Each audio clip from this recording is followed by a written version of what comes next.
మీ business ను develop చేసుకోవాలి అనుకుంటున్నారా? మీ పరపతిని పెంచుకోవాలి అనుకుంటున్నారా? అయితే ఓకే టీవీ ద్వారా ఎల్ బ్యాండ్, ఆస్ట్రన్ band ad, scrolling ad, ad with voice overs, logo bug, video ads ద్వారా మీ యాడ్స్ ను పబ్లిష్ చేసుకోండి.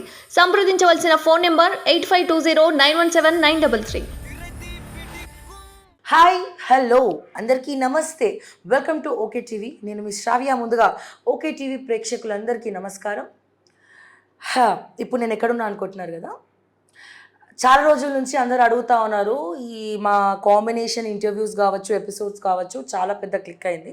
బట్ ఒక చిన్న బ్రేక్ తీసుకొని చిటికలో వచ్చేస్తాం అన్నట్టు కాకుండా కొంచెం లాంగ్ గ్యాప్ అయితే జరిగింది. చాలా రోజుల నుంచి వెనకాల పడి మొత్తానికి ఎలక్షన్ కూడా అంతా అయిపోయింది కాబట్టి అందరూ ఎక్స్పెక్ట్ చేసే ఇంటర్వ్యూ మన Telangana lecturers association president Madhusudan Reddy గారి ఆఫీస్లో ఉన్నాము.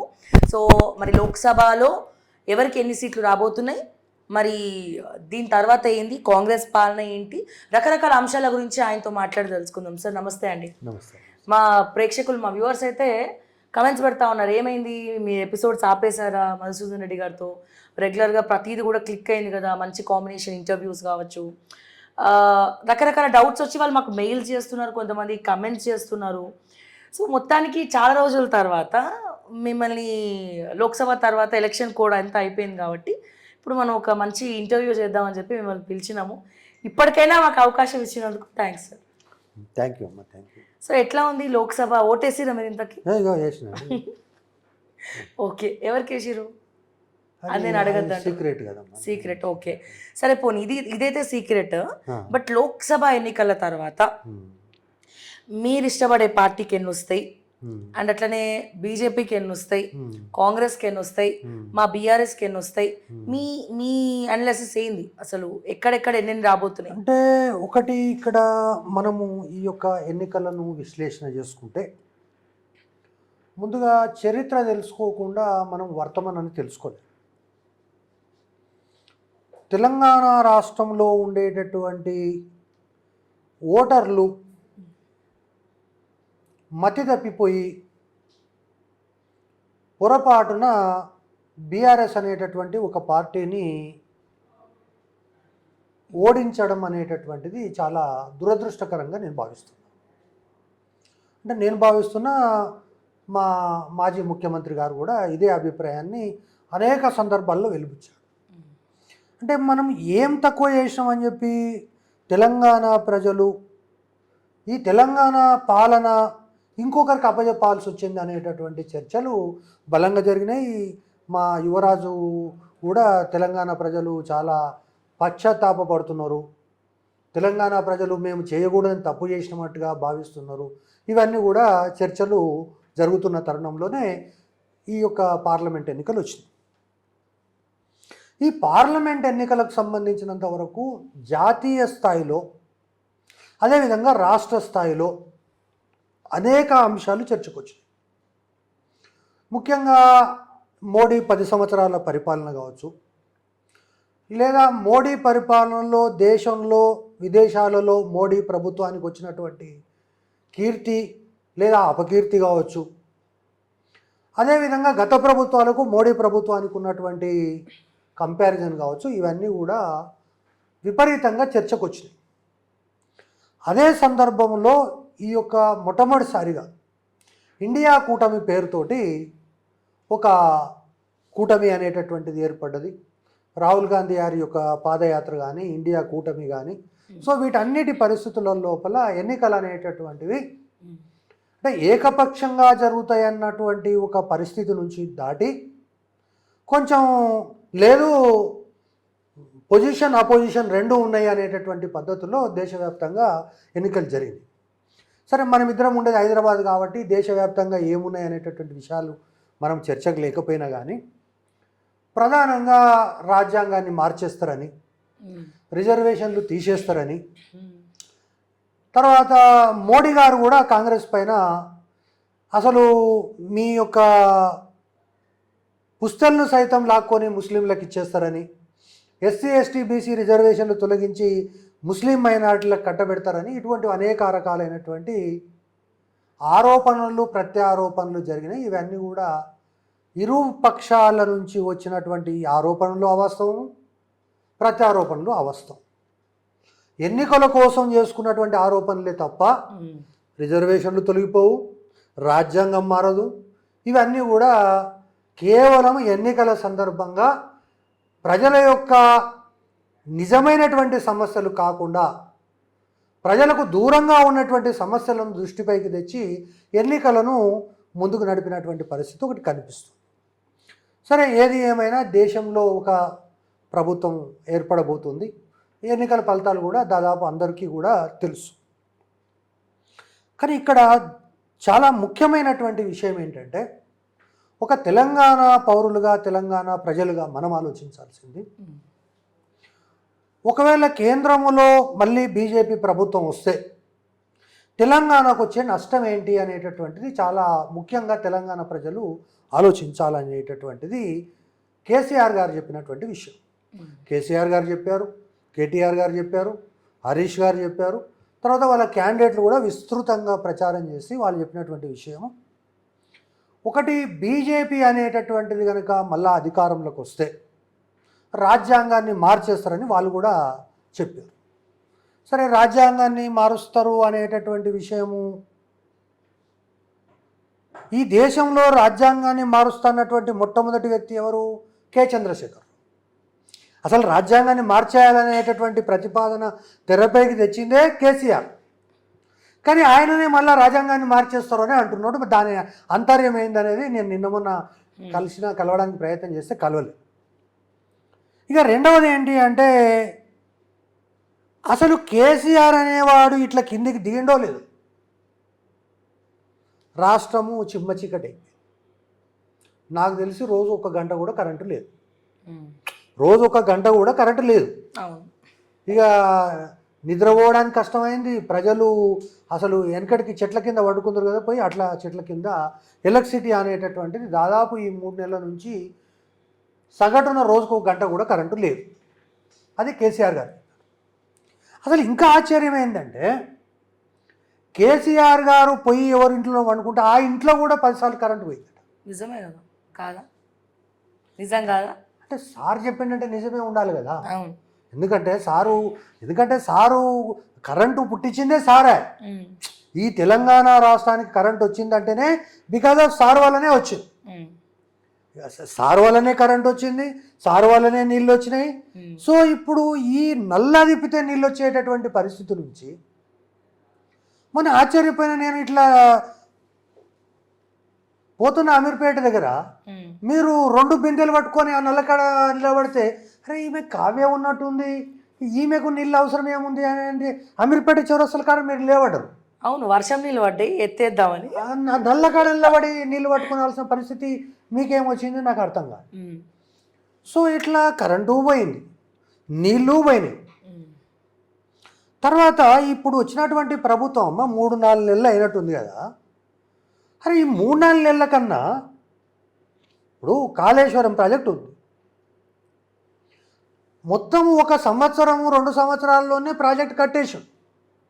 ప్రపంచంలోనే ఆసియా ఖండంలోనే అత్యంత ఎత్తైనటువంటిది ఏదో ఉన్నాయి. మనకి చదువు సరిగా రాదు కాబట్టి ఆ విషయాలు తెలుసుకునే ప్రయత్నం. అటువంటి దానికి చిన్న ముళ్ళు ఇరిగితే దాన్ని రిపేర్ చేయడం శాత కాలేదమ్మా. ఇప్పుడు వచ్చిన ముఖ్యమంత్రి పేరు ఏదో ఉంది కదా, ఆయన పేరు రేవంత్ రెడ్డి. కాదు, పొయ్యి కూర్చొని ఆడ కుర్చేసుకొని రిపేర్ చేయాలా లేదా? చేయాలి కదా, మరి చేయట్లేదే. ఇప్పుడు కేంద్ర ప్రభుత్వం కమిటీ అంటాడు, లేకపోతే ఇంకోటి ఏదో ఈ రిటైర్డ్ జడ్జితో వేస్తారు చూడు, ఏం కమిటీ అంటారు, ఏమంటారు దాన్ని, న్యాయ విచారణ అంటారు. అరే పొయ్యి కుర్చీ వేసుకొని కూర్చొని కట్టేదానికి న్యాయ విచారణ అవసరమా దానికి?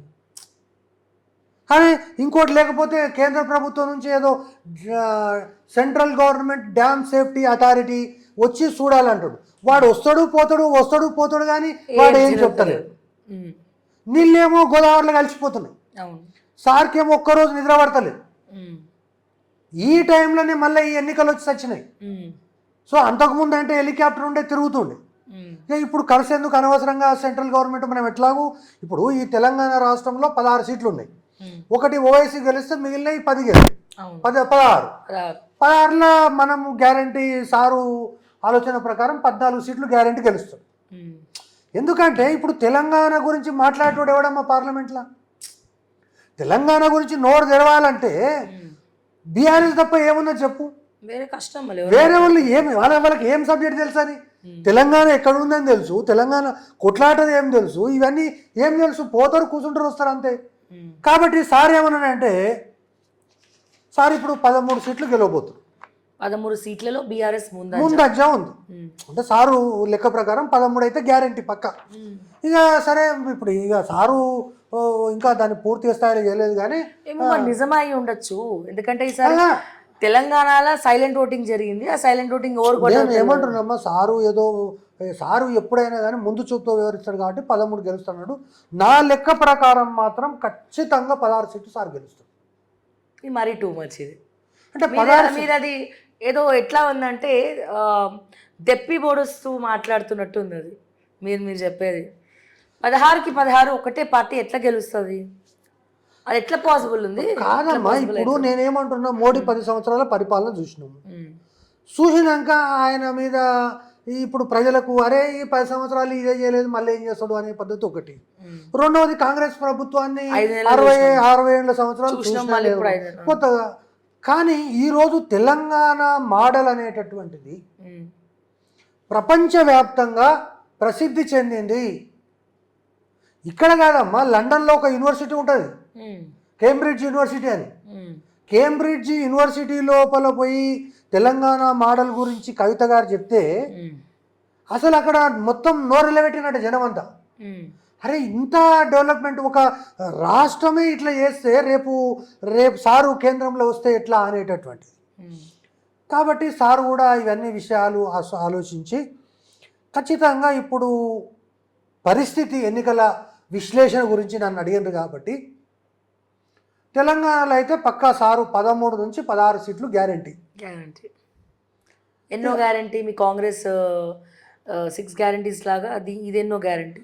ఇప్పుడు కాంగ్రెస్ అనేటటువంటిది ఎందుకు మేము అంటే మా లెక్కలు మాకున్నాయి, మేము గెలుస్తామని అనుకుంటున్నాం, అది వేరే విషయం. కాంగ్రెస్ పార్టీ వాళ్ళు ఏమనుకున్నారంటే మొన్న ప్రభుత్వం గెలిచింది కాబట్టి ఇప్పుడు మళ్ళీ గెలుస్తాము, మొన్నటికి ఇంకటికి ఇంకా ఎక్కువ గెలుస్తాం అనేటటువంటిది వాళ్ళ ఆలోచన. కానీ ప్రజలు ఏం ఆలోచిస్తున్నారు అంటే కేసీఆర్ అనేటటువంటి ఒక మేధావిని కోల్పోవడం వల్ల ఈ తెలంగాణ రాష్ట్రంలో కరెంట్ అనేటటువంటి 24 గంటలు ఉన్నటువంటి కరెంటు 23 గంటలు కూడా ఉండలేదు. అదేవిధంగా ఏ నల్ల కాడికి పోయినా నల్ల 24 గంటలు వస్తుంటే కనీసం బిందె తీసుకుపోయి పట్టుకోవడానికి మహిళలు కరువైనటువంటి పరిస్థితుల్లో ఈరోజు ఒక్కొక్క నల్ల దగ్గర మహిళలు సిగపట్లు పట్టుకునేటటువంటి పరిస్థితి వచ్చింది. అసలు హైదరాబాద్ కొట్టుకపోతుందేమో కాళేశ్వరం నీళ్ళు వచ్చే అనేటటువంటి పరిస్థితి నుంచి మొదలుకొని కాళేశ్వరంకు చిన్న పర్యవాసిందని చెప్పి ఆ కాళేశ్వరంనే బంద్ పెట్టి పొద్దుగా లేస్తే రోజు కాళేశ్వరం నీళ్ళు ఆఫ్ చేసేస్తారు. తాగునీరు లేకపోయే, సాగునీరు లేకపోయే, కరెంటు లేకపోయే. ఇక రైతుల గోస అయితే మామూలుగా లేదు. పాములు ఖర్చు చనిపోతున్నారు. పాములు అనేటటువంటివి తెలంగాణలో 10 సంవత్సరాల కేసీఆర్ పాలనలో ఎన్నడన్నా ఒకరు రాత్రికి పోయి మోటార్ వేసి పాము కరిసి చచ్చినటువంటి రైతు లేడు. ఈరోజు ప్రతి జిల్లాలో వేల మంది పాములతో కలిసి చచ్చిపోతున్నారు. వేల మంది. ఈ రాష్ట్రంలో ఎన్ని మోటార్లు ఉన్నాయో తెలియదు కానీ ఒక్కొక్క మోటార్కి 5-6 మంది చచ్చిపోతున్నారు. కుటుంబాలే పోయినాయి, మోటార్లు అట్లా పోయినాయి. తర్వాత కాళేశ్వరం నీళ్ళు వస్తాయి, మన బోర్ నీళ్ళు వస్తాయి. ఈ రెండు కలుపుకొని మనము బ్రహ్మాండంగా పంటలు పండించుకొని పంజాబ్ కమ్మొచ్చు అనేటటువంటి ఉద్దేశంతో రైతులు ఉంటే మొత్తం ఎండిపోయినాయి ఎట్లా చూపిస్తున్నారమ్మా? మీ యూట్యూబ్ ఛానల్సే పోయి చూపించి ఆ ఎండిపోయిన చేనులు చూపిస్తుంటే దుఃఖం ఆగలేకపోయింది సార్. అవును, ఎండిపోయినా చూపిస్తాం మేము. ప్రశ్నించాలి కదా ఇష్యూస్ గురించి. ప్రశ్నించారు కానీ ఆ ఎండిపోయిన చేనులు నిజమేనా? ఇప్పుడు నిన్న ఒక ఆయన అన్నాడు నిజం కాకపోతే మేమే గడ్డివికి చూపిస్తున్నాం ఏమన్నా ఎండిపోమంటే అట్లా కాదు. నాకు ఒక ఆయన ఏమన్నాడంటే నేను ఇదేమే 3 నెలల్లో ప్రభుత్వం వచ్చింది, ఈ 3 నెలల్లో ఇదేంటి సార్? 3 నెలలు కాలే, 5-6 నెలలు అవుతుంది. అదే 5-6 నెలలు అయింది కదా. 5-6 నెలల్లో ఈ కరెంటు ఇవన్నీ ఏం పట్టించుకోరా అంటే లేదండి కరెంటు చక్కగానే ఉంది, అన్ని చక్కగానే ఉంది. ఆయన ఉన్న ఇంటికే కరెంటు లేదు. కేసీఆర్ ఏ ఇంట్లో అయితే ఉన్నాడో ఆ ఇంటికే కనెక్షన్ లేకపోతే వాన్ జనరేటర్లో డీజిల్ అయిపోతే దాన్ని మా రేవంత్ రెడ్డి మీద వేస్తే ఎట్లా అని వాళ్ళు అంటున్నారు. కానీ సార్ అయితే అట్లా అనడమ్మా. నాకు తెలిసి కరెంటు లేని ఇల్లు ఎందుకు ఉంటుంది, కరెంటు లేని ఇంట్లో పోయి సార్ ఎందుకు ఉంటాడు? కాబట్టి ఇది కరెక్ట్ కాదు. సార్ ప్రయాణం చేసిన తర్వాతనే సార్ ఎప్పుడైతే సూర్యాపేట బస్ ఎక్కిండో నీళ్ళు వదిలిపెట్టిర్రా, కరెంట్ ఎక్కడ పోతే అక్కడ వేసిర్రా, వాళ్ళు కొట్లాడిన నెక్స్ట్ డే నీళ్ళు వచ్చినాయి. సో కాబట్టి ఇప్పుడు సారు చేసినటువంటి ఈ యొక్క పని ఏదైతే ఉందో దీనివల్ల మళ్ళా తెలంగాణ ప్రజలందరూ కూడా ఏదైతే కేసీఆర్ కేటీఆర్ గారు తెలంగాణ ప్రజలు తీవ్రమైనటువంటి మనస్తాపంతో ఉన్నారు. కేసీఆర్ను ఓడగొట్టడము అనేటటువంటిది, కేసీఆర్కు వ్యతిరేకంగా ఓటు వేయడం అనేటటువంటిది మన కన్నును మనమే పొడుచుకున్నట్టు అనేటటువంటిది విశృంఖలంగా చర్చ జరిగింది. తద్వారా ఇప్పుడు ఈ 14 సీట్లు ఖచ్చితంగా వస్తాయి. మేము సారు ఇంకా కొంచెం ఆశాజనకంగా ఏదో చెప్పలేదు, కానీ మీరు రోజు ఇదే పేపర్ చదువుతారు అనుకుంటా. నాకు 16 సీట్లు అయితే గ్యారంటీ వస్తాయి. గ్యారంటీ తెలంగాణలో సార్ వస్తుంది. అయితే ఇప్పుడు నెక్స్ట్ ఏంటి అంటే ఇక్కడ తెలంగాణ రాష్ట్రంలో ఒకటి పరిపాలన అనేటటువంటిది చాలామందికి ఈ 5-6 నెలల పరిపాలనలో ఫస్ట్కు జీతం ఏమేందమ్మా ఉద్యోగులకు. ఇప్పుడు ఉద్యోగులు అనేటటువంటి వ్యక్తులు బాగా లంచాలు మెక్కి రకరకాలైనటువంటి సైడ్ బిజినెస్లు చేసి వాళ్ళకి ఎప్పుడన్నా జీతం ఇస్తే 20 తారీఖు 25వ తారీఖు ఇస్తుంటే మేము మంచిగా. ఇప్పుడు వచ్చినటువంటి ప్రభుత్వం తల తోక ఏమీ తెలియక ఎవరి ఫస్ట్కి జీతం ఇస్తే ఉద్యోగులు ఎట్లా పని చేస్తారు చెప్పండి. ఇంత ఇంత ఇంత తప్పుడు నిర్ణయం ఎవడన్నా తీసుకుంటాడా? ఎవరు తీసుకోరు. రెండవది రైతు బంధమ్మ మేము 5-6 నెలల్లో కంప్లీట్ చేస్తుంది. రేపు ఎలక్షన్ అనగా మొత్తం రైతు బంధు కంప్లీట్ చేసేసిండు. ఇది తప్పు కాదా? ఓట్లు ఎట్లా వేస్తారు? కంప్లీట్ చేసేదని మీరు అంటారు. చాలా మందికి రైతు బంధు పడలేదు. నేనేమంటున్నా, రైతు బంధు ఏం చేసిండ్రు, దాదాపు ఒక 2 లక్షల మందికి రైతు బంధు ఆగి ఉంది. మిగతా వాళ్ళందరికీ వేసేసారు. వేసిన తర్వాత ఆ 2 లక్షల మంది కూడా 6వ తారీఖు 7వ తారీఖు పడిపోయినాయి. పడిపోయే వరకల్లా ఎవరన్నా పడిపోయిన తర్వాత రైతు బంధు ఎలక్షన్ కాగానే వేస్తా అంటే సార్లాగా ఓట్లు వేస్తుంది. ఈ రేవంత్ రెడ్డి ఏం చేసిండ్రు, ఓట్లు వేస్తారేమని ఆ రైతు బంధు వేసినాక ఇంకా రేవంత్ రెడ్డితో నాకేం పని చెప్పి ఈ వేసుకున్న రైతు బంధు ప్రకారం కూడా ఇక ఆయనతో మనకేం పని అన్ని కేసీఆర్ సార్కు ఓట్లు వేసేసి ఇది ఒక తప్పు చేసి. ఇక రెండవది ఈ కాళేశ్వరం ప్రాజెక్టు ఊకే అటు చూడడం ఇటు చూడడం, కేసీఆర్ అయితేనే కాళేశ్వరం 10 రోజులు కడతాడు అని చెప్పేసి చేసి. ఇట్లా ఈ యొక్క పరిస్థితి కనుక చూస్తే ఇప్పుడు తెలంగాణలో వాళ్ళు వీళ్ళు ఏది మెడకాయ మీద తలకాయ లేనోడు మాసు సర్వేలు చేసి వీనికి 6 వస్తాయి, వానికి 7 వస్తాయి, లేకుంటే బీజేపీకి 6. ఇప్పుడు జనరల్గా అందరూ చాలా మీలాంటి వాళ్ళు మేధావులు చెప్పేది ఏంటంటే 7 సీట్లు వస్తాయి ±1, 2 అంటే వాళ్ళకు 8 రావచ్చు, వీళ్ళకి 7 రావచ్చు, ఇట్లా లెక్కలు కడుతున్నారు. కానీ అసలు సీట్లు ఎవరికి వస్తాయి అనేటటువంటిది వీళ్ళు అంచనా చేయలేదు. ఈ సైలెంట్ ఓటు గురించి ఇందులో ఎవరు ఓకే టీవీ దగ్గర నుంచి పీకే టీవీ వరకు ఎవరికి తెలియదు. ఆ పీకే కూడా అట్లే మాట్లాడుతున్నాడు. అసలు గెలిచేది ఎవరు ఈ రాష్ట్రంలో అంటే వీళ్ళు.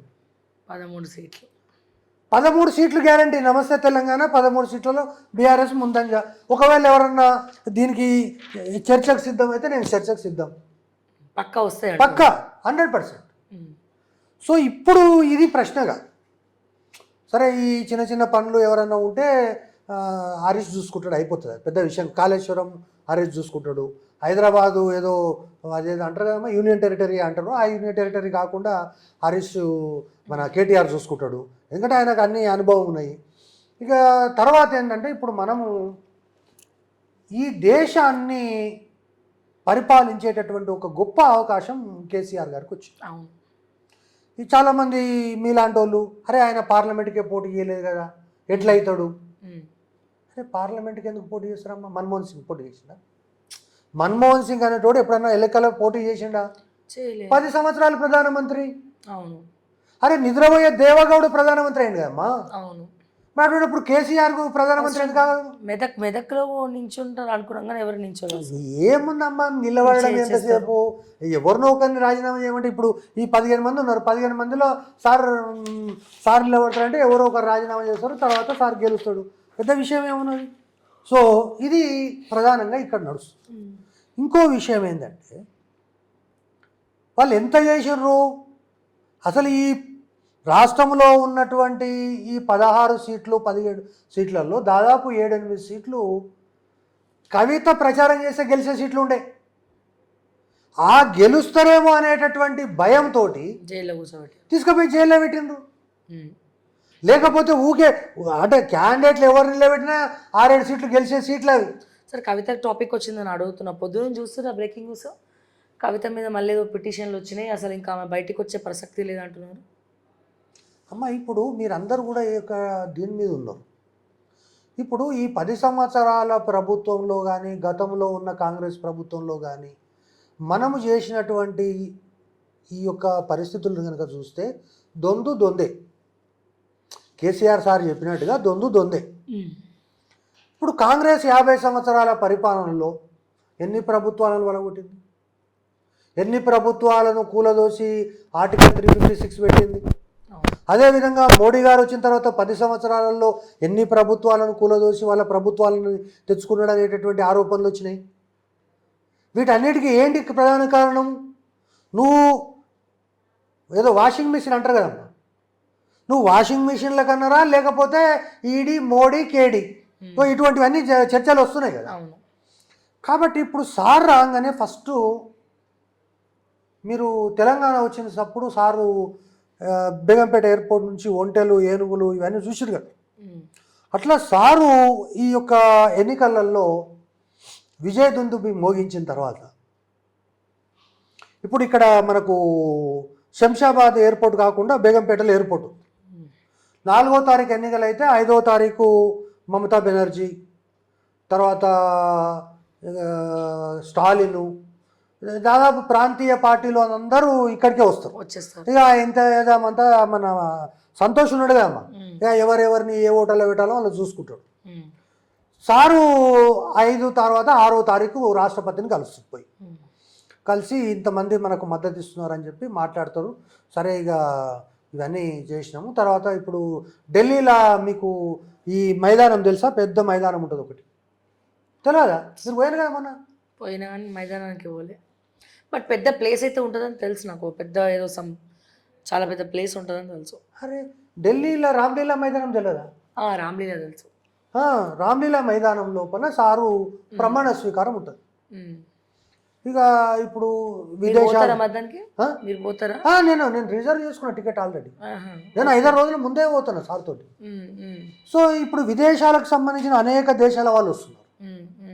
తర్వాత మనం అందుకనే ఏం ఏర్పాటు చేస్తున్నాము అంటే పంజాబ్ అమృత్సర్ ఎయిర్పోర్టు, తర్వాత ఉత్తరప్రదేశ్ ఎయిర్పోర్టు, తర్వాత ఇటువంటి చుట్టుపక్కల ఉన్న ఎయిర్పోర్ట్లు. అదేవిధంగా ఇప్పుడు మనం ఏంటంటే సారు పరిపాలన అనేటటువంటిది ఫస్ట్ సంతకం దేని మీద పెడుతున్నానంటే ఈడీ, సిబిఐ, ఇన్కమ్ ట్యాక్స్ 3 లేకుండా ఈ 3 రద్దు. ఇన్కమ్ ట్యాక్స్ ఉండదు, ఈడీ ఉండదు, తర్వాత సిబిఐ ఉండదు. పండగ అందరికి పండగ. ఇక కాదమ్మా, ఇప్పుడు ఈ దేశ ఉత్పత్తి పెంచాలంటే ప్రజలు కష్టపడి పని చేయాలి కదా. అవును. ఇప్పుడు జాతీయ ఆదాయం పెరగాలంటే ఎట్లా పెరుగుతుంది? నువ్వు ఎవడు 10 పైసలు సంపాదిస్తే 100 దగ్గరికి పోయి ఈడీ సిబిఐ ఇన్కమ్ ట్యాక్స్ అంటే ఇక ప్రజలు ఎట్లా పనిచేస్తారు? కాబట్టి ఈ 3ంటిని రద్దు చేయడం ఫస్ట్.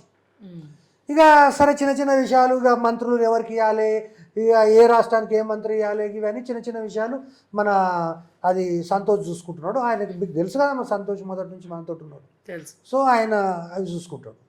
సో ఇక ఇప్పుడు ఏ దేశంలో ఏముండాలి? ఇప్పుడు ఫర్ ఎగ్జాంపుల్ ఫస్ట్ థింగ్ ఏంటంటే ఈ 50 సంవత్సరాల కాంగ్రెస్ పాలన, ఈ 10 సంవత్సరాల బీజేపీ పాలనకు పూర్తి విరుద్ధంగా మన పరిపాలన ఉండాలి ఒకటి.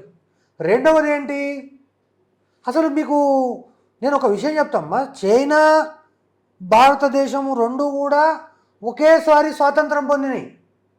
వాడేమో ఎక్కడో హిమాలయ పర్వతాలు ఉన్నాడు, మనమేమో ఇంకా మూసిల్లే ఉన్నాం. కాబట్టి ఈ యొక్క దేశముని అంతర్జాతీయ స్థాయిలో నంబర్ 1 ఏది పెద్ద ప్రజాస్వామిక దేశమని కాదు, ప్రపంచంలో నంబర్ 1 అంటే భారతదేశము, నంబర్ 1 అంటే ఇండియా అనేటటువంటి విధంగా మనము ప్లాన్ అనేటటువంటిది వేయాలి. ఇక వాడేదో చైనా వాడేదో 4-5 ఊళ్ళు ఆక్రమించిండని ఇవన్నీ చిన్న చిన్న విషయాలు, అదే ఎవడో ఒకటి చూసుకుంటాడు, పెద్ద విషయం ఏం కాదు. నేను చెప్పిన ఇక సరే. ఇప్పుడు మనకేందంటే ఇప్పుడు మంచి ఒక ఏమంటారు విదేశాంగ శాఖ మంత్రి ఒకరిని మంచి పెట్టుకోవాలి. తర్వాత ఈ ఈ మనము ఇవి తయారు చేసేటటువంటి అణుబాంబులు తయారు చేసి రక్షణకు సంబంధించి మంచి వాళ్ళని పెట్టుకోవాలి. మరి చాలామంది ఉన్నారు అమ్మ, ఇప్పటికీ చాలామంది టచ్ ఉన్నారు, ఐఏఎస్లు ఐపీఎస్లు. ఇక దాని మీదనే మేధోమదనం చేస్తున్న ఈ 10 రోజుల నుంచి. ఎందుకంటే రేపు కేంద్రంలో మనం తెలంగాణ ఇట్లా చేసిన తర్వాత దేశంలో ఉన్నటువంటి ప్రభుత్వాన్ని ఎట్లా నడపాలనేటటువంటిది అబ్బురపరిచే విధంగా, అంటే ప్రపంచం అంతా కూడా ఆశ్చర్యపోయే విధంగా ఆ ప్రభుత్వం ఉంటుంది. కాబట్టి వీటన్నిటికి సంబంధించి ఒక విషయం చేస్తున్నాము. ఇక తర్వాత ఇప్పుడు ఇక్కడ ఏదో ఈ 3-4 నెలల నుంచి ప్రభుత్వం, కాంగ్రెస్ ప్రభుత్వం వచ్చింది, కానీ అసలు ఏమాత్రం కూడా అసలు ప్రజలందరూ కూడా బాధపడుతున్నారు. దాన్ని కూడా సెటరేట్ చేయాలి. ఒకవేళ సెటరేట్ అయితే మంచిది, లేకుంటే పీక్ అవతల పడేస్తాం. ఏముందమ్మా మన చేతుల పని, అది పెద్ద విషయం. అది పీక్ అవతల పడేస్తాం. జరుగుతున్నాయా ప్లానింగ్స్ జరుగుతున్నాయా అంటే చెప్పినట్లుంటే మనకేముండదమ్మా. ఎవరితో ఇప్పుడు మనం దేశం పోయినాక ఈ తెలంగాణ అనేది మనకు ఎక్కడ పోయినా ఢిల్లీకి రాజైన తల్లికి కొడుకే కదమ్మా. 100%. కాబట్టి ఇప్పుడు మనం ఈ తెలంగాణ అనేటటువంటిది ఉంది కాబట్టి మనం ఇట్లా పైకి వచ్చినాము. తెలంగాణ మోడల్ని ఇంప్లిమెంట్ చేయాలి. గుజరాత్ మోడల్, ఏం గుజరాత్ మోడల్, నా బొందా గుజరాత్ మోడల్. ఇది తెలంగాణ మోడల్ అనేటటువంటిది ఈరోజు ప్రభుత్వం అనేటటువంటిది. మీరు ఇట్లా మాట్లాడుతున్నారు, 6 గ్యారెంటీలు ఎంతవరకు పర్ఫెక్ట్గా అమలైనాయి తెలంగాణలో? మీరు ఎంతసేపు మా బీఆర్ఎస్ గురించి మాట్లాడుతున్నారు, కానీ కాంగ్రెస్ గురించి కూడా మాట్లాడాలి కదా. రుణమాఫీ చేస్తా అనే చేయలే, 15 ఆగస్టు అన్నారు, మళ్ళీ ఎలక్షన్ కోడ్ అంటున్నారు, లోకల్ బాడీ ఎలక్షన్స్ అంటుండ్రు, మళ్ళీ ఇప్పుడు పట్టభద్రులు 1 వీక్లో ఉంది. సో మళ్ళీ ఎలక్షన్స్ అని చెప్పి దాన్ని పోస్ట్ పోన్ చేస్తారో ఏమో తెలియదు. 46 జీవో బాధితులకు న్యాయం చేస్తా ఉన్నారు, చేయలేదు. ఈ లోపలే పట్టభద్రులు వచ్చింది. మహాలక్ష్మి పథకాన్ని ఒక ఉచిత బస్సు ఇచ్చి 6 గ్యారెంటీలు అయిపోయినాయి అని చెప్తుండ్రు. ఇది ఎక్కడ న్యాయం సార్? ఆ ఉచిత బస్సు కూడా మోడీ ఏదో వద్దన్నాడు. మరి కేసు నడుస్తుంది కోర్టులో, అది కూడా మళ్ళీ రద్దు అవుతుందో ఏమో తెలియదు. ఆయన వద్దంటే ఇక్కడ రద్దే. రద్దే మరి 100%. సో మరి ఇవన్నీ ఫెయిల్ అయినట్టే కదా. నేను ఏమంటున్నామ్మా, అల్లు లేదు చూడు లేదు, అల్లుడి పేరు సోమలింగం అన్నట్టు ఇట్లా తయారైన పరిస్థితి. మొత్తం అందరు పుట్టు తిడుతున్నారు. దీనికి మీరు సమాధానం చెప్పాలా? మరి క్యాబినెట్ ఉంది, తెలుసు క్యాబినెట్ ఉంది, కానీ మాటల వరకే పరిమితం అవుతున్నాయి, శాతలలో ఏవి ఎక్కడ పని ఎక్కడ కనబడతా ఉంది? కాదమ్మా, ఇప్పుడు తెలంగాణ రాష్ట్రంలో 10 సంవత్సరాల బందిపోట్ల పరిపాలన తర్వాత ఒక కొత్త ప్రభుత్వం ఏర్పడ్డది. ఓకే, ప్రజాస్వామ్య ప్రభుత్వం ఏర్పడ్డది. మీరు పాత ప్రభుత్వంలో ఒకరోజు ఒక టీవీ అయినా, ఇంకో రోజు ఒక టీవీ అయినా, ఇంకో రోజు ఒక టీవీ అయినా లోపలేసి కుమ్ముడు గుమ్మిండ్రు. మీకు అన్ని విషయాలు తెలుసు. ఇప్పుడు అటువంటి సంఘటన ఒకటన్నా చూసిండ్రా? సామాన్యుల ప్రజల మీద పడుతున్న కంప్లైంట్లు వస్తున్నాయి మాకు. సామాన్య ప్రజలు ఎక్కడమ్మా? గల్లీ దగ్గర నుంచి ప్రతి ఒక్కడు కూరగాయల బండోళ్ళ దగ్గర కూడా సెటిల్మెంట్లు చేసుకుంటారు, మామూలు వసూలు చేస్తారు కాంగ్రెస్ కార్యకర్తలని. ఇదంతా ఇప్పుడు నిన్నటి వరకు వసూలు చేసిన బీఆర్ఎస్ లేదో మాట్లాడింటారు, దాన్ని పట్టుకొని మీరు మాట్లాడతారు ఏందమ్మా? ఇప్పుడు నేను మాకు వచ్చే కంప్లైంట్లు కూడా కావాలి. ఒక్క నిమిషం. బీఆర్ఎస్ ప్రభుత్వము 9.5 సంవత్సరాల బందిపోట్ల పరిపాలన ఏదైతే ఉందో ఆ యొక్క పరిస్థితి నుంచి అవన్నీ ఆగిపోయినాయి. కాబట్టి ఇప్పుడు వాడేది మన కళ్ళు తాగినోడు లేకపోతే కాళ్ళు చేతులు కొట్టుకుంటే చూడు, అట్లా కొట్టుకుంటున్నారు బీఆర్ఎస్ వాళ్ళు. అది విషయం. కానీ ఈరోజు ప్రజలు సంతోషంగా ఉన్నారు. ఇప్పుడు ఉదాహరణకు చెప్తామ్మా, మన నోరు మంచిదైతే ఊరు మంచిదైతే.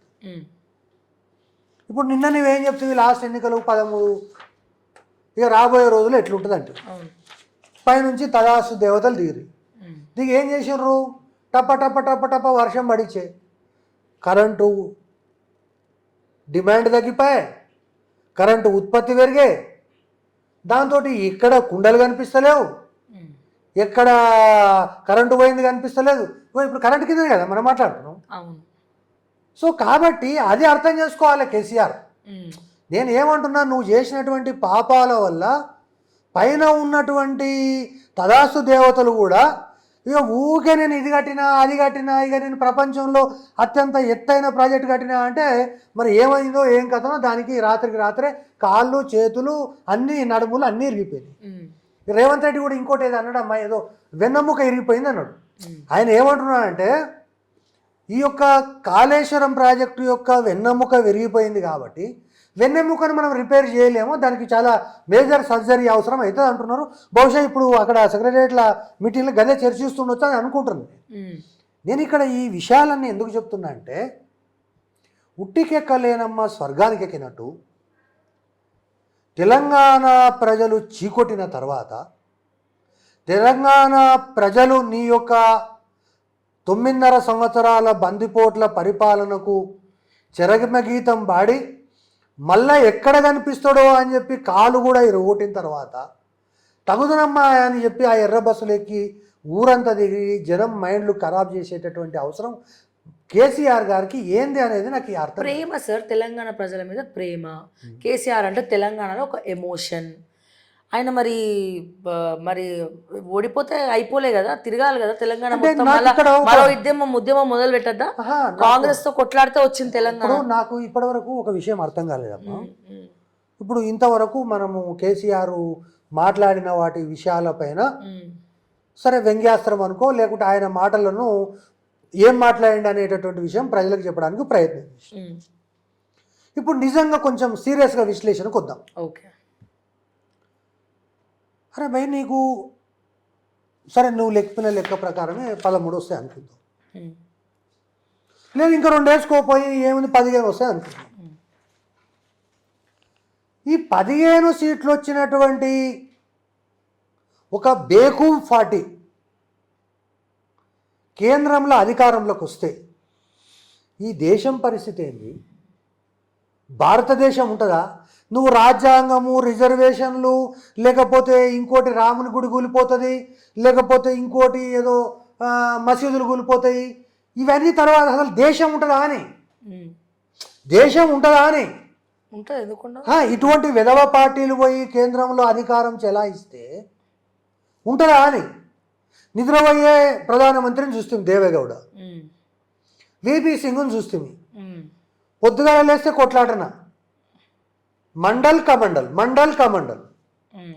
దేవేగౌడ అయితే ఆయన 24 గంటల్లో 20 గంటలు నిద్రపోవడమే చూసినాం.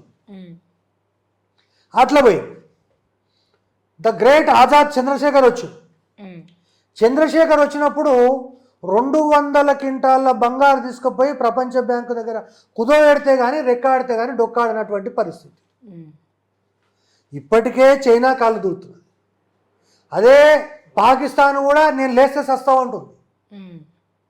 అదేవిధంగా కెనడా లోపల అంతర్గతంగా ఈ యొక్క తీవ్రవాదాన్ని పెంచి పోషించడానికి కెనడా అనేటటువంటిది పంజాబ్ ఖలిస్తాన్ తీవ్రవాదులను తీసుకుపోయి వాళ్ళకి శిక్షణ ఇచ్చి భారత్ మీద ఏదో రకంగా అంతర్యుద్ధం సృష్టించాలనేటటువంటి ప్రయత్నం చేస్తున్నది. ఒకటి.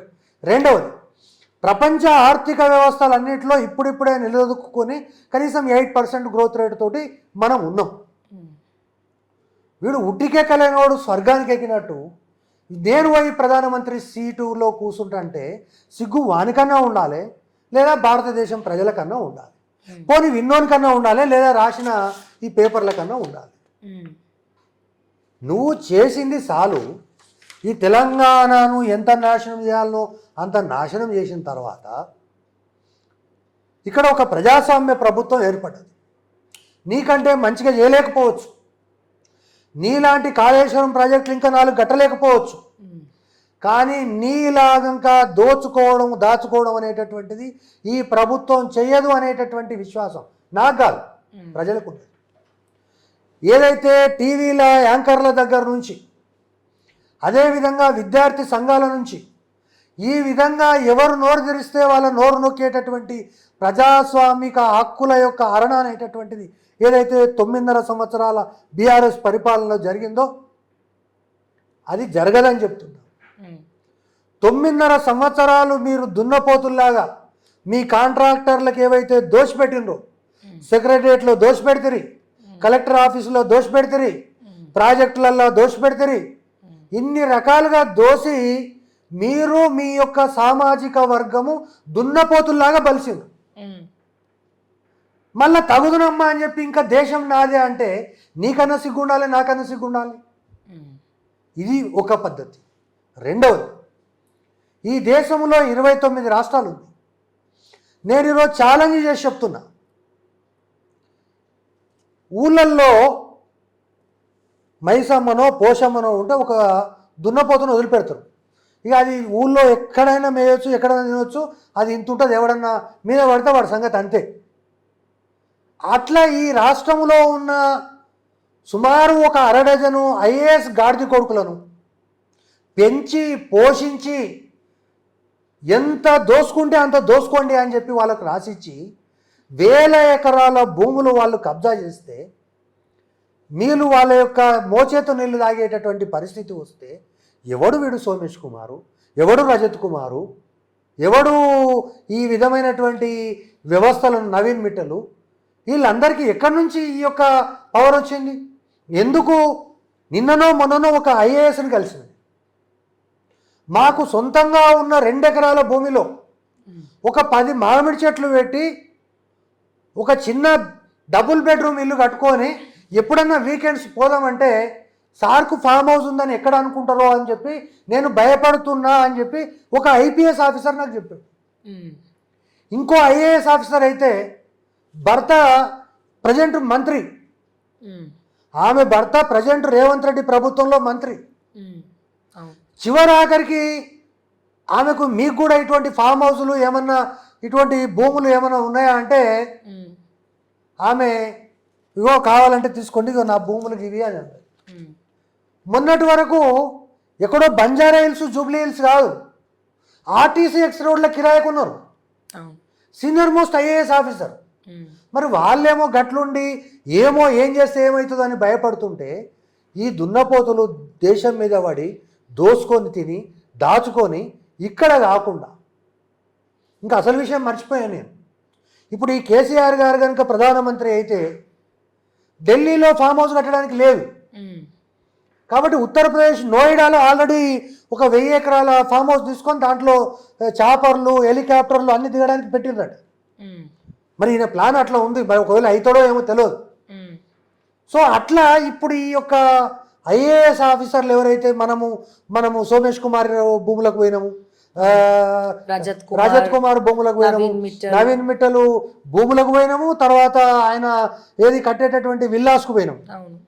సో అన్నీ పోయిన తర్వాత కూడా మరి అవి ఇట్లా ఉన్నాయో, మీరు టైం ఉన్నప్పుడు మనం ఇద్దరం కలిసి నోయిడాకు పోదాం. నోయిడా అంటే ఉత్తరప్రదేశ్లో ఒక డిస్టిక్, అది ఢిల్లీకి ఆనుకున్నటువంటి జిల్లా. అక్కడ మాల్స్ కానీ, పెద్ద పెద్ద కమర్షియల్ కాంప్లెక్స్ కానీ, రెసిడెన్షియల్ కాంప్లెక్స్ కానీ, వీటితో పాటు లక్షల ఎకరాలకు సంబంధించినటువంటి ఫామ్ హౌస్లు ఉన్నాయట.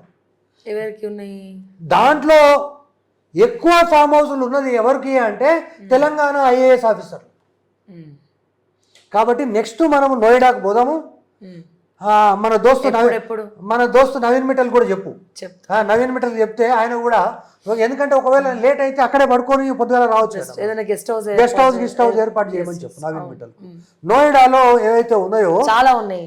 నోయిడాలో రజత్ కుమార్ కు ఉన్నాయి, సోమేష్ కుమార్ కు ఉన్నాయి, నవీన్ మిట్టల్ కు ఉన్నాయి.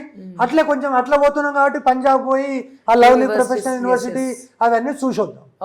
సో నేను ఇక్కడ ప్రధానంగా చెప్పదలుచుకున్నది ఏంటంటే, తెలంగాణ రాష్ట్రంలో ఎన్నికలు జరిగినాయి కాబట్టి ఇది తెలంగాణ రాష్ట్ర భవిష్యత్తుకు సంబంధించినటువంటి ఎన్నికలు కావు, ఈ దేశ భవిష్యత్తుకు సంబంధించినటువంటి ఎన్నికలు. కాబట్టి ఈ దేశంలో అనుభవం ఉన్నటువంటి రాజకీయ పార్టీలుగా ఒక భారతీయ జనతా పార్టీ 10 సంవత్సరాలు పరిపాలన చేసింది. మోడీ నిష్కలంకమైనటువంటి ఇప్పటివరకు ఒక ఆరోపణ లేదనేటటువంటి అభిప్రాయం ఉంది. కాబట్టి ప్రజలు ఆయనకు పట్టం కడతారో మనకు తెలియదు. లేదు ఇంత పెద్ద ఎత్తున పాదయాత్ర చేసిండని, లేదా గుళ్ళు గోపురాలు అనేటటువంటి పద్ధతిలో కానీ, లేక ఇంకేదన్నా ఊసి రాహుల్ గాంధీని కూడా ఒకసారి ఎందుకు చేయకూడదు అనుకుంటే రాహుల్ గాంధీకి పట్టం కడతారు. దానికి కూడా మనకేం అభ్యంతరం లేదు, మనం దాంట్లో జోస్యం చెప్పేటోళ్ళు, అది ఈ రాజకీయాలే మనకు సంబంధం లేదు. కానీ తగుదునమ్మా అని చెప్పేసి వీడెవడో ఉట్టికెక్కనోడు స్వర్గానికి ఎక్కేతా అని చెప్పేసి నేను కూడా ప్రధానమంత్రి అవుతా అంటే ఎట్లా? ఒకటి. ఇక రెండవది, అసలు తెలంగాణ గొంతు ఎత్తాలంటే బీఆర్ఎస్కు 12 మంది ఉండాలి, లేకపోతే హైదరాబాదును మోడీ తీసుకుపోతాడని ప్రచారం చేస్తారు. ఎట్లా తీసుకుపోతాడండి మోడీ? ఈ 10 సంవత్సరాలు ఉండదు కదా, మరి ఏం తీసుకుపోలేదే? పోనీ హైదరాబాద్ వదిలిపెట్టు, కనీసం హైటెక్ సిటీని కూడా తీసుకుపోలేదు. నీ చేతగానితనం వల్ల కయ్యానికి కాలు దువ్వి అనేక ప్రాజెక్టులు ఈ రాష్ట్రానికి రాకుండా చేసినటువంటి ఘన చరిత్ర మీది. మోడీ అంటేనే ఒక దయ్యం, మోడీ అంటేనే ఒకటి కేంద్రంతో. చూడమ్మా, మొన్న మా రేవంత్ రెడ్డి వచ్చి ప్రభుత్వంలోకి రాగానే మోడీ గారిని ఏమన్నాడు? బడే బాయ్ అన్నాడు. తప్పేముందమ్మా? దాన్ని ఈ విధవాళ్ళంతా ఏదో ఆయన చోటే బాయ్, ఈయన బడే బాయ్. ఇప్పుడు ఆయన ఎవరు? కేసీఆర్కు యువరాజు ఉంటారు కదా, కేటీఆర్. ఆయన నిన్ననో మొన్ననో చూసిన రాహుల్ గాంధీని రేవంత్ రెడ్డిని కంపేర్ చేస్తుంది. రాహుల్ గాంధీ అట కవిత అరెస్ట్ తప్పన్నాడట, రేవంత్ రెడ్డి కరెక్ట్ అన్నాడట.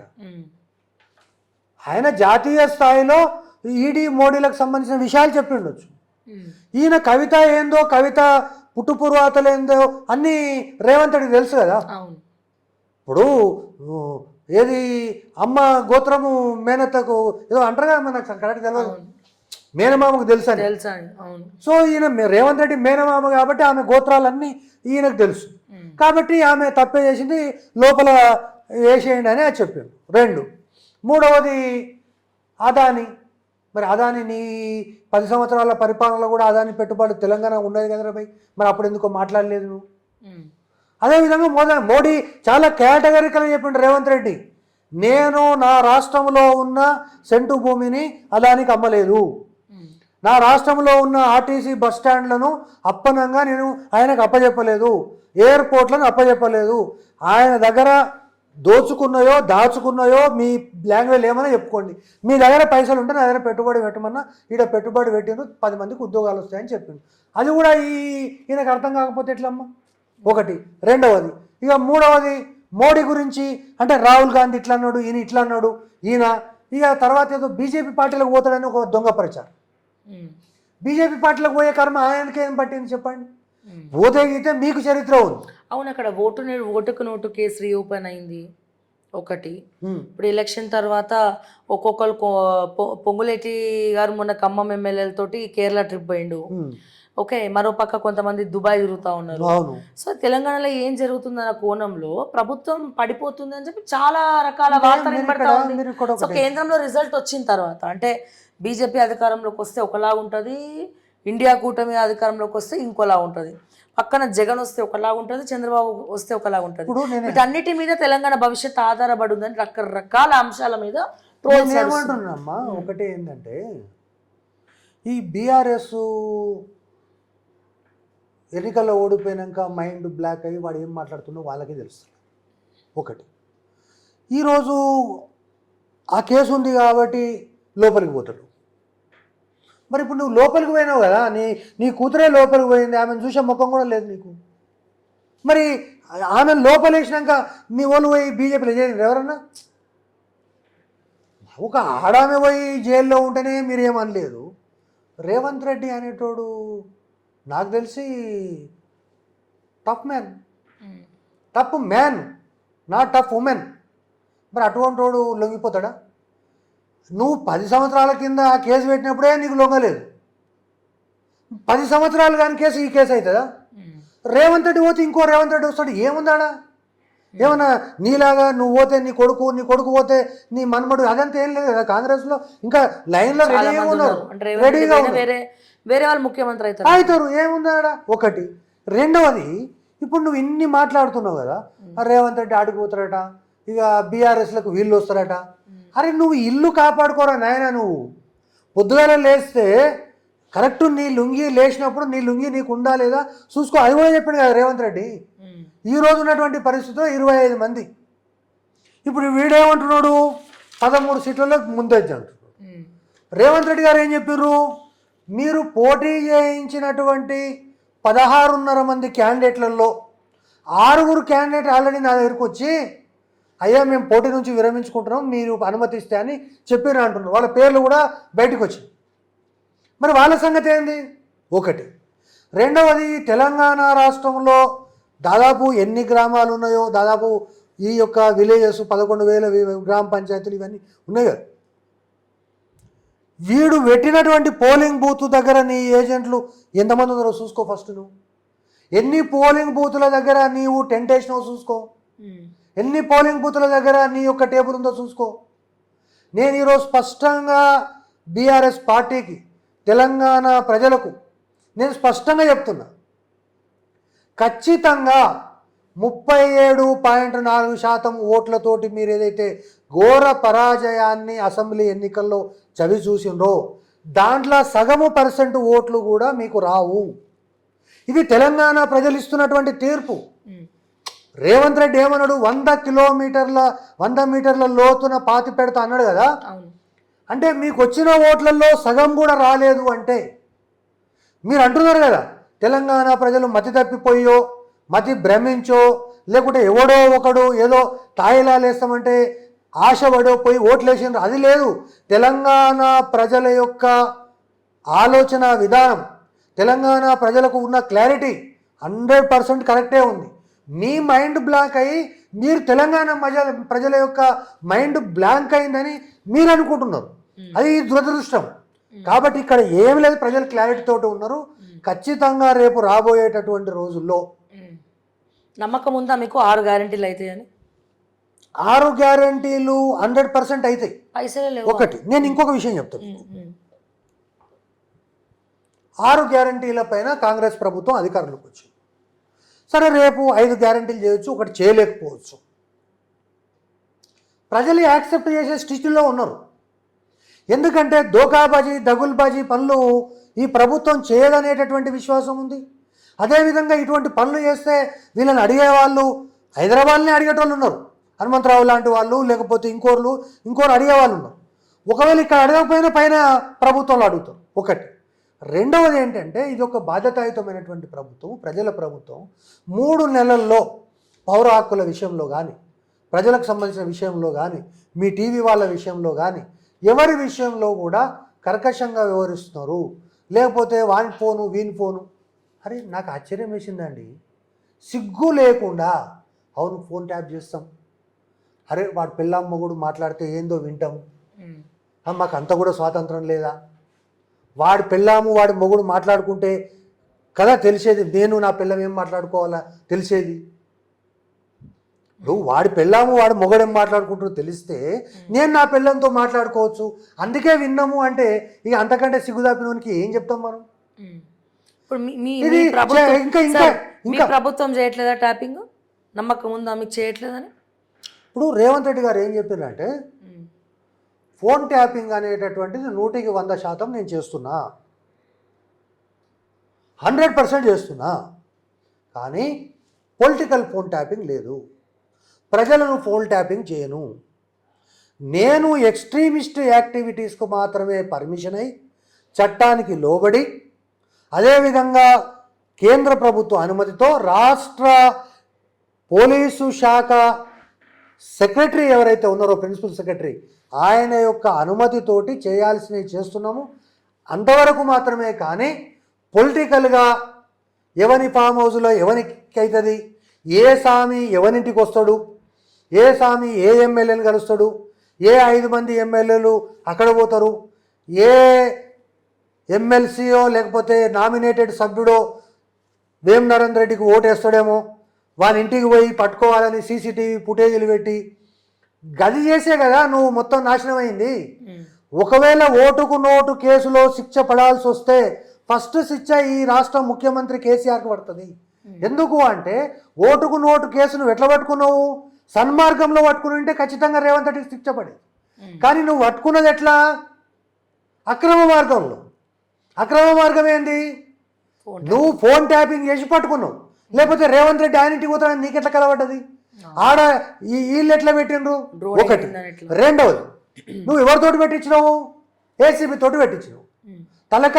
మెడకాయ మీద తలకాయ ఉన్నోడు ఎవడన్నా ఏసీబీ కేసు అవుతుందా? ఈ రాష్ట్రంలో నాకు ఓటు వేయమని నీకు 20,000 30,000 ఇస్తే పీపుల్స్ రిప్రజెంటేటివ్ పబ్లిక్ యాక్ట్ కింద కేసు నమోదైంది. ఏసీబీకి దానికి సంబంధం ఏముంది? అదేమన్నా లంచం కింద వస్తుందా? మరి వాట్ అబౌట్ పీపుల్స్? అసలు నీకు దమాకు లేకనే నువ్వు ఇరుకబడ్డావు కేసు, నువ్వు పెట్టిందే తప్పుడు కేసు, అది అట్లా చేసుకున్నావు. రెండవది వాడు ఎవడో స్వామి వచ్చిండో పోయిందో నీ గాడిదలే ఒక 5 మంది బుద్ధి తక్కువై మంది చేనుల మేద్దామని పోయిన మాట వాస్తవము. మన బంగారం సొక్కం అయితే గా ఫామ్ హౌస్కు గా స్వామి గాడు ఎందుకు వస్తాడు? అది తెలుసుకొని వాళ్ళను నువ్వు ట్రాప్ చేసి రేపు నువ్వు ఇరుక్కొని వాడేవన్నో వీడిని ఏమన్నో చేస్తే అల్టిమేట్గా అది నీ కాల్సు. నేనేమంటున్నాను, నీ ఫోన్ ట్రాప్ చేసిన తర్వాతనే ఇవన్నీ జరిగింది. ఇంకా ఘోరమైన విషయం ఏంటంటే ఇప్పుడు వాడు ఏమో నవాబు, ఆ నవాబు కింద ఉన్నటువంటి వీడేదో అంటాడుగా, మా నవాబు కింద ఉండేటోడు అని పేరు ఏదో ఉంది. ఇంతకుముందు ఇంటర్వ్యూలో కూడా చెప్పిన ప్రభాకర్ రావు అనేటోడిని పెట్టుకున్నాడు కదా, మొన్న రేవంత్ రెడ్డి కూడా మాట్లాడి ప్రభాకర్ రావు గురించి ఫోన్ ట్యాపింగ్ దాంట్లో. వాడు ఏంటంటే అసలు ఎంత ఘోరం అంటే ఎవడైనా బంగారు ఎక్స్పోర్ట్ చేస్తున్నాడు. ముఖ్యంగా Hyderabad city is known for money laundering. Money లాండరింగ్ను కూడా హైదరాబాద్లో ఏమంటారంటే దాన్ని హవాలా అంటారు. ఈ దేశంలో ఉన్నటువంటి హవాలా కేంద్రాల్లో బొంబాయి తర్వాత అతి ఎక్కువ హవాలా జరిగేటటువంటిది హైదరాబాద్లో జరిగేటటువంటి హవాలాను కట్టుదిట్టంగా పట్టుకునేటటువంటి వ్యవస్థను ఏర్పాటు చేయాల్సినటువంటి ఈ గాడిద కొడుకులు ఎవడు వీడు ప్రభాకర్ రావు.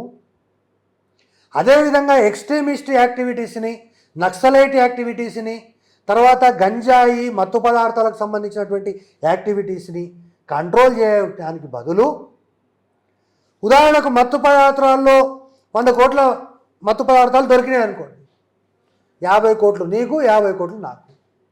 హవాలాలు 1,00,000 కోట్లు దొరికినాయి అనుకో, 50 లక్షల కోట్లు నాకు, 50 లక్షల కోట్లు 50,000 కోట్లు నీకు.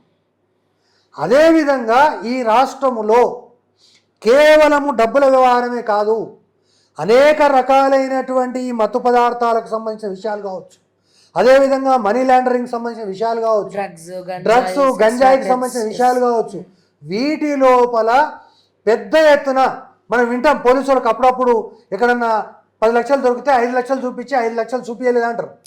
ఈ రాష్ట్రంలో ఉన్న ఈ రాధాకృష్ణ గారు, ఈ రాష్ట్రంలో ఉన్న ఈ కాశీం రజ్వీ అనేటటువంటి ప్రభాకర్ రావు అనే గాడిద కొడుకు, అందుకే క్యాన్సర్ వచ్చిపోయింది వాడు అమెరికా. సో ఇటువంటి పరిస్థితి అనేటటువంటిది ఈ రాష్ట్రంలో కాదు, దేశంలో. Punjab is the hub of drugs, కానీ పంజాబ్లో కూడా ఇంత అరాచకం లేదు. స్టేట్ స్పాన్సర్డ్ అంటే రాష్ట్ర ప్రభుత్వము ప్రమోట్ చేయబడినటువంటి లిక్కర్ దందా నడిచింది టానిక్ల పేరు మీద. స్టేట్ స్పాన్సర్ చేయబడినటువంటి గంజాయి టానిక్ వాళ్ళదే కదా. అదే మరి వాడు ఏమి లేక హ్యాపీరావు అక్కడ రాత్రికి ఇది చిన్న ఆయనకేమో ఆ మందులు, ప్రజలకు ఈ మందులు. ఇంకా ఆశ్చర్యపోతారమ్మా, నిన్నమొన్నో చాలా రోజులు అయింది కదా మా అక్కను చూడక అని చెప్పి నేను ఇంటర్వ్యూ తెరిచిన. అక్క ఇంటర్వ్యూ ఇస్తుంది, ఆమె సీరియస్గా అడుగుతుంది, ఒకవేళ ఈ రాష్ట్ర ముఖ్యమంత్రి అయితే కనుక నువ్వేం చేస్తావు అని వాడు ఇంటర్వ్యూ అడిగితే సీరియస్గా ఆలోచించి, ఈ రాష్ట్రంలో నేను గనక ముఖ్యమంత్రి అయితే కల్వకుంట్ల కవితను నేను ఈ రాష్ట్ర ముఖ్యమంత్రిగా అన్న మరుక్షణమే ఈ రాష్ట్రములో మొత్తం కూడా లిక్కర్ను బ్యాన్ చేస్తా అన్నది. ఈ లిక్కర్ బ్యాన్ కాదన్నా, లిక్కర్ ఇక్కడ బ్యాన్ చేస్తా అన్నది కానీ ఢిల్లీలో కాదు కదా. సిగ్గు శర్మన ఉండాలి కదా మాట్లాడడానికి. నేనేమంటున్నా, ప్రజలు అనేటటువంటి వాళ్ళు విఘ్నులు, వాళ్ళకి షార్ట్ మెమొరీ ఉంటుంది అనుకుంటే కష్టము. మనం కిరాయి ఇంట్లోనే ఉన్నాము అని చెప్తే ఎప్పుడు ఎప్పటికీ కిరాయి ఇంట్లో ఉంటారు అని నమ్ముతారు అనుకుంటే పొరపాటు. ఎప్పుడైతే కిరాయి ఇంట్లో నుంచి సొంత ఇంట్లోకి వచ్చినామో మనకంటే ముందు వాళ్ళకి తెలుస్తుంది. అదేవిధంగా మనము లేదు నేను నా అపార్ట్మెంట్ను కిరాయికి పెట్టి నేను స్వచ్ఛంద సంస్థ నడుపుతున్నా అంటే జనం అట్లా కాదు. ఈరోజు ఉన్నటువంటి పరిస్థితుల్లో ప్రజలలో ఏం చర్చ ఉందో నిజంగా నేను కవిత గారి గురించి వ్యక్తిగతంగా తెలిసినటువంటి వ్యక్తిగా నేను మీకు స్పష్టంగా చెప్తున్నా.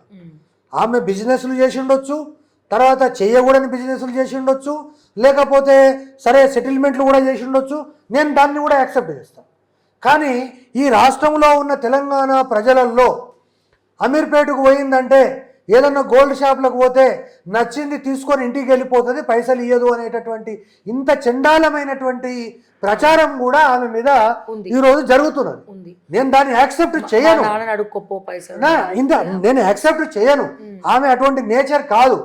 కానీ ఆ చర్చ కూడా ఈరోజు తెలంగాణ ప్రజలు జరుగుతుంది అంటే ఆమె యొక్క కీర్తి ప్రతిష్టలు ఎంత దిగ్దిగాంతాలకు వ్యాపించిపోయినాయో తెలియదు. నేను దుబాయ్ పోయినా, బుర్జు ఖలీఫా ఎక్కినా, దీంట్లో కవితది కూడా ఉంది అని వాళ్ళు చెప్తా ఉంటే ఏదో గైడ్ ఉంటాడు కదా వాడు, మనకేం తెలుసమ్మా ఆడ నుంచి ఎప్పుడు తీద్దామని ఉంది అంటే కవితకు బుర్జు ఖలీఫాలో ఇది ఉంది అనేటటువంటి చర్చ కూడా ఈ రాష్ట్రంలో జరుగుతుంది. మెజారిటీ ప్రజలు దీన్ని యాక్సెప్ట్ చేయడానికి చర్చకు పాజిటివ్గా స్పందిస్తున్నారు అంటేనే మనం ఎక్కడో తప్పు చేసినట్టు కదా. కాబట్టి ఈరోజు ఇప్పుడు మనం ఉదాహరణగా ఆమె నిజామాబాదు ధర్మపురి అరవింద్ గురించి మాట్లాడింది. అరే అరవింద్, నువ్వు ఎక్కడ నిలబడతావు నా కొడుకు నిలబడు, నిన్ను ఎంటవాడి ఓడిస్తాను. తిహార్ జైల్లో కూర్చుంది. ఇప్పుడు ఆడ అరవింద్ గెలుస్తున్నాడు 100%. ఇప్పుడు ఈమె ఉంటే ఓడిస్తుండే, ఈమె లేనప్పుడు అరవింద్ ఎట్లా గెలవాడు? కాబట్టి ఒకవేళ రేపు పొద్దుగాల అరవిందే గెలిచి పొరపాటున మన బీఆర్ఎస్కు రావాల్సిన 15 సీట్లలో ఒకటి మైనస్ అయ్యి అరవింద్ గెలిచాడు అనుకో ఫర్ ఎగ్జాంపుల్, అప్పుడు నీది తలకాయలో పెట్టుకుంటావు. సో ఇటువంటి చర్చలన్నీ కూడా. కాబట్టి ఈ ఓవరాల్గా నేను ఫస్ట్ చెప్పినటువంటి టీఆర్ఎస్ ప్రభుత్వం ఇప్పటికైనా గుణపాఠం నేర్చుకోకుండా మేము ఇక్కడ కాదు ఢిల్లీలో మా ప్రభుత్వం ఏర్పడతాం, ఈయనకట లేస్తే కూసోలేడు, కూసుంటే లేవలేడు, కట్టెపట్టుకుంటే తప్ప కదలలేడు, ఈయననట రేపు మహారాష్ట్ర అసెంబ్లీ ఎన్నికల్లో దుమ్ము లేపుతాడట. అక్కడ ఉన్నోళ్ళు వచ్చి దురామక్ సిటీ నీ పేరు చెప్పుకొని గెలుస్తామన్నాడట. భారతదేశం పార్టీ అట, బీఆర్ఎస్ భారత రాష్ట్ర సమితి. ఎప్పుడైతే టీఆర్ఎస్ పోయిందో అప్పుడే నీ పతనం ప్రారంభమైంది.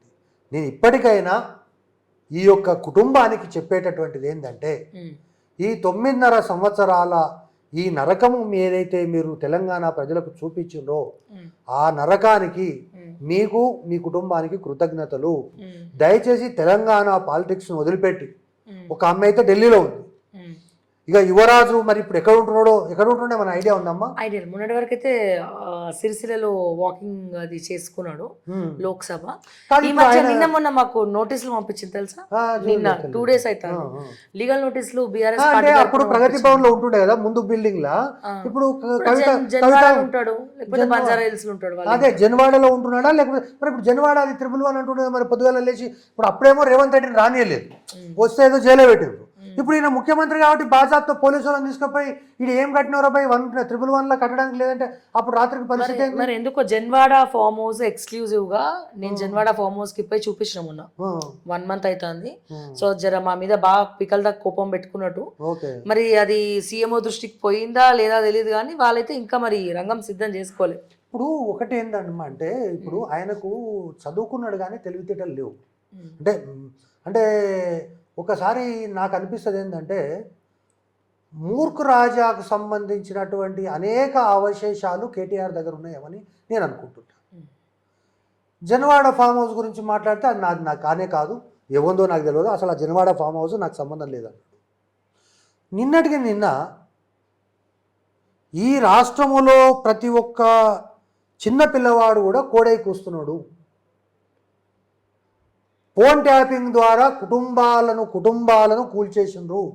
కొంతమంది ప్రముఖ సినీ యాక్టర్ల యొక్క కుటుంబాలు కూడా పెళ్లి పెటాకులు అయిపోయినాయి. కాబట్టి నేనేమంటున్నా, అయినా ఎవడో లంగాలై లఫంగాలై ఒకరిగో ఇద్దరు చేస్తే చేసి ఉండొచ్చు అని అంటే ఒప్పుకున్నాడు కదా. నేనేమంటున్నా,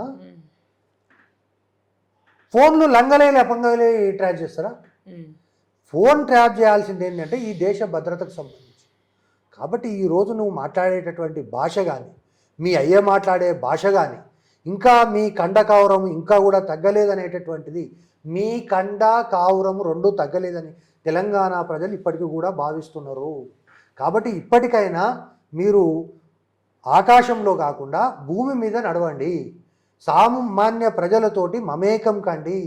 మీకు కర్రు కాల్చి వాత పట్టడానికి ఉన్నటువంటి కారణాలు ఏందో వాళ్ళ కాళ్ళు ఏళ్ళు పట్టుకొని అడిగి తెలుసుకోండి. తద్వారా మీరు జాతీయ జీవన స్రవంతి లోపల ఒక మాజీ నాయకులుగా మాజీ ముఖ్యమంత్రిగా ఉండండి. అంతేగాని ఈ విధమైనటువంటి ఇంకా డంబాచారం చేసి రేపు వారి మీద వీని మీద ఏందంట నువ్వు చేసేది, అవు రేపు బీజేపీలో పోయిండు అనుకో రేవంత్ రెడ్డి, నీకైతే అవకాశం లేదు కదా, నువ్వెందుకు నీ యొక్క 39 మంది ఎమ్మెల్యేలను నువ్వు కాపాడుకో. ఒకటి. రెండవది, ఇప్పటికీ కూడా వీళ్ళు అర్థం చేసుకోవాల్సింది ఏంటంటే, నేను చాలా సీరియస్గా అలిగేషన్ చేస్తాను. 2014లో ఈ వెధవలకేసింది 34.5 మార్కులు. అంటే మా ఇంటర్మీడియట్ లెక్కల ప్రకారం అయితే ఫెయిల్ మార్కులు వేసింది. 34.5 వాళ్ళకు వచ్చినటువంటి ఓట్ పర్సెంటేజ్. దాన్ని దొంగతనం చేసి రివాల్యుయేషన్ కట్టి పాస్ చేసుకొని దాదాపు 88-99 సీట్లన్నీ వారిని వీరిని కలుపుకొని వాని మార్కులు వీని మార్కులు వేసుకొని నువ్వు ప్రభుత్వాన్ని 5 సంవత్సరాలు కొనసాగి.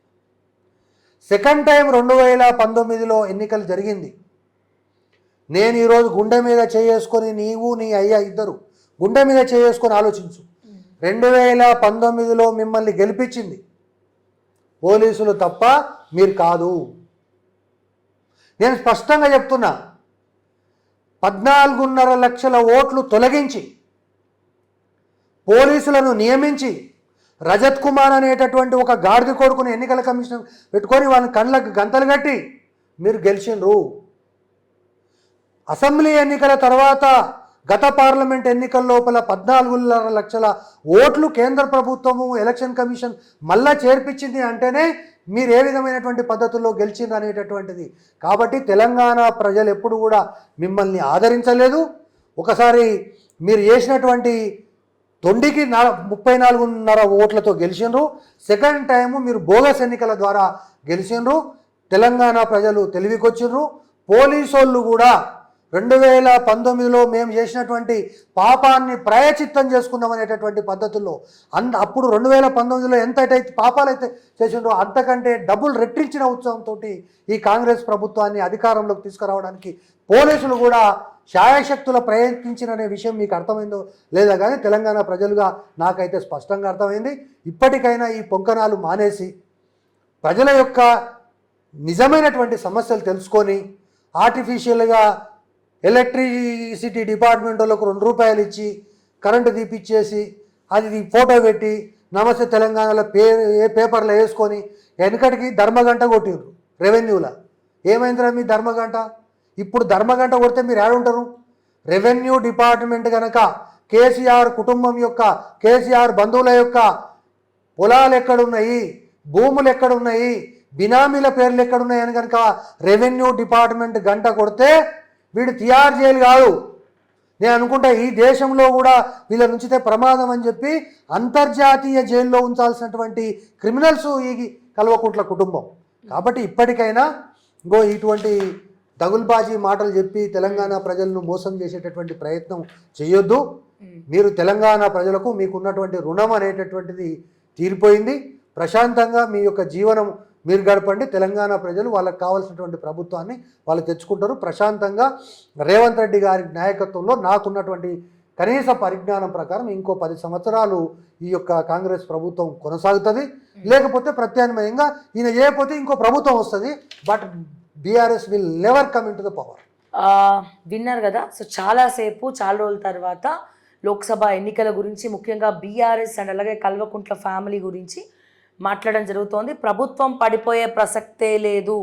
ఒకవేళ రేవంత్ రెడ్డి కాకపోతే ఇంకోరని వస్తారు కానీ బీఆర్ఎస్ మళ్ళా ఫామ్లోకి వచ్చే అసలు ప్రసక్తే లేదు అని మధుసూదన్ రెడ్డి గారు చెప్తా ఉన్నారు. సో మరిన్ని అప్డేట్స్ కోసం చూస్తూనే ఉండండి ఓకే టీవీ. అంటిల్ దెన్ నేను మిస్ శ్రావ్య. జై తెలంగాణ, జై హింద్.